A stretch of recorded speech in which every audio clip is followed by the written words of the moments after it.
In the mystical era, when gods and goddesses walked among humans, a Sumerian king named Gilgamesh was famed far and wide. This was a time when the heavens touched the earth, and celestial beings reigned supreme.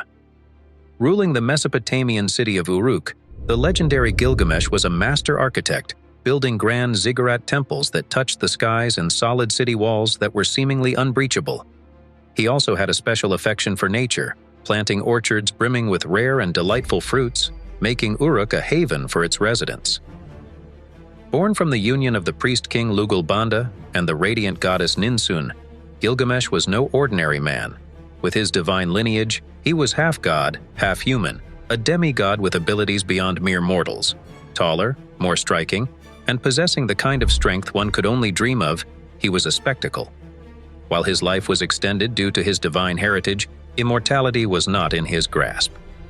As majestic as he looked, Gilgamesh's personality painted a different picture. His excessive pride and authoritarian nature often overshadowed his achievements. Without any opposition, he unhesitatingly misused his kingly status. Grand structures were built singing praises of his might, and he forced his people into worshiping him as a deity. Moreover, he believed that every woman, irrespective of her marital or social standing, should be his if he desired. Though initially in awe of him, his subjects soon grew weary of his oppressive ways. Their hearts heavy with fear and anger, they cried out to the gods for deliverance from the cruelty and lasciviousness of their king. Anu, the sky god and the chief among all deities, moved by the plight of humans, beckoned Aruru, the goddess of creation and vegetation. With her mystical powers, Aruru took a handful of clay and crafted Enkidu, a unique being, part man, part beast. Enkidu was a sight to behold, covered in thick hair and with horns reminiscent of a robust bull. He roamed the vast landscapes of Sumer alongside the animals, grazing with gazelles and quenching his thirst alongside the mighty lions. The animal kingdom revered him, seeing him as their protector, but he struggled to connect with his human side. News of this powerful wild man reached the ears of Gilgamesh, who sent the beautiful priestess Shamhat to uncover the truth. If she could, she was also tasked with seducing Enkidu to distance him from the purity granted by the goddess. But upon meeting, Shamhat was taken aback by Enkidu's presence, seeing in him a reflection of Gilgamesh's might. Through their intimate connection over a week, Enkidu underwent a transformation. He began to dress, eat, and behave like a human, leaving behind his wild tendencies. Upon learning of Gilgamesh's tyranny from Shamhat, he decided to confront the king. The day of reckoning arrived during a grand wedding in Uruk. Gilgamesh, ever the tyrant, intended to claim the bride for himself.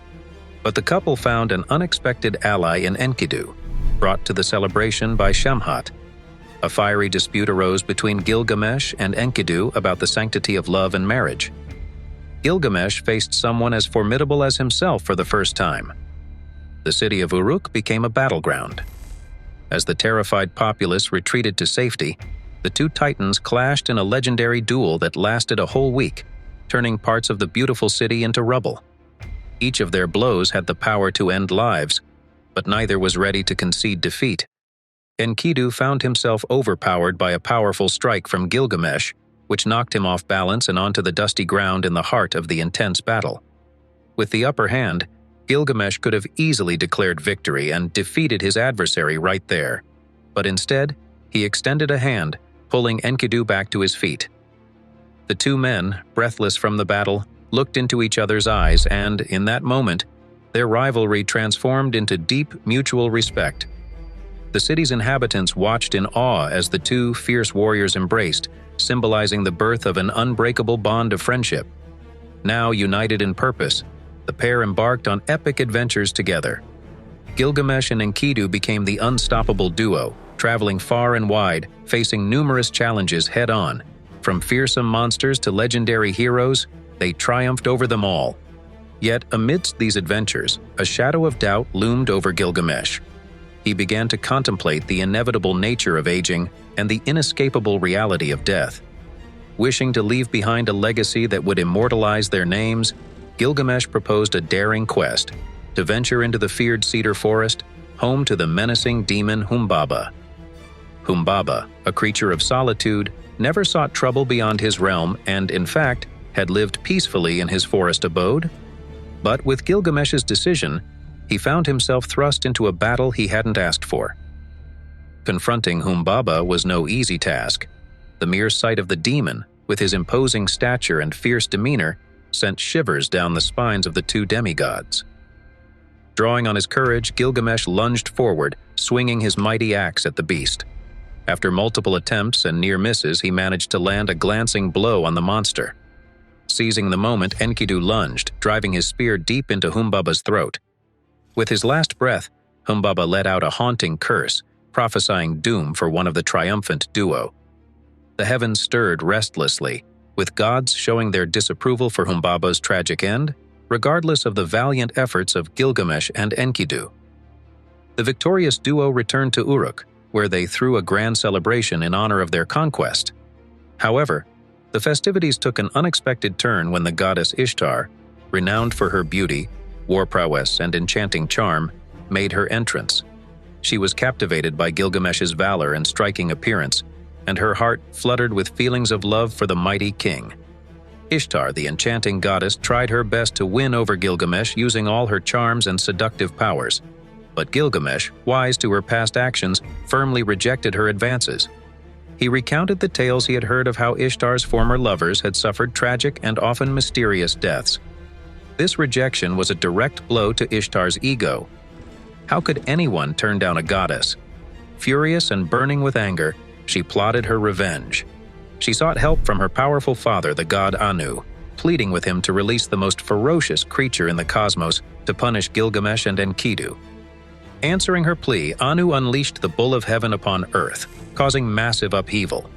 As the bull descended from the skies, its sheer power caused massive droughts, lasting 7 long years. Additionally, the world felt the bull's wrath through raging storms, devastating hurricanes, and ground-shattering earthquakes. The citizens of Uruk, already suffering from the catastrophic effects of the bull's descent, pleaded with their heroes, Gilgamesh and Enkidu, to vanquish the creature. The atmosphere grew tense as the stage was set for a colossal battle. The ground quaked and the skies roared as Gilgamesh and Enkidu, armed with the very weapons that had defeated the demon Humbaba, squared off against the mighty bull of heaven.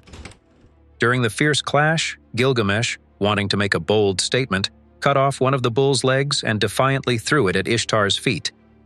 This was a clear message of his contempt for her. The spectacle didn't end there. Other gods, alarmed by the audacity of the two mortals, convened. Their collective displeasure was evident, and they decided on a fitting punishment for the duo, especially for defying and angering Ishtar. After much deliberation, they chose Enkidu as the one to face the consequences. They reasoned that since he was the one who restrained the bull of heaven, allowing Gilgamesh to deliver the fatal blow, he should bear the punishment. Not long after, Enkidu fell grievously ill. The disease rapidly consumed him, and despite Gilgamesh's desperate attempts to find a cure, including consulting the most renowned healers, Enkidu's fate was sealed. The pain of watching his closest companion suffer was unbearable for Gilgamesh. When Enkidu finally passed away, pain and grief overwhelmed him. But his grief soon turned to fear, the fear of his own mortality. Determined to overcome death and possibly bring his dear friend back to life, Gilgamesh embarked on a perilous journey in search of Utnapishtim, the only man to survive the Great Flood, and was rewarded with eternal life. Navigating through treacherous terrains, Gilgamesh finally reached Utnapishtim's abode with the help of Urshanabi, a skilled boatman. The journey across the venom-filled waters was daunting, but they reached their destination. However, Utnapishtim had disappointing news. Immortality was a gift reserved only for the gods. But there was a glimmer of hope, a unique underwater plant with miraculous properties. With great effort, Gilgamesh obtained the plant. But in a twist of fate, while he was refreshing himself, a crafty snake devoured the plant, shedding its old skin and slithering away, rejuvenated. The stark reality of life's impermanence hit Gilgamesh. Returning to Uruk, he was awed by the city's splendor. Realizing that leaving behind a legacy of justice and kindness was akin to immortality, he documented his tales on clay tablets, ensuring that the adventures and bond he shared with Enkidu would never be forgotten. What do you think lasts longer? Living forever or being remembered for what you've done? Let us know in the comments, smash that like, and subscribe for more.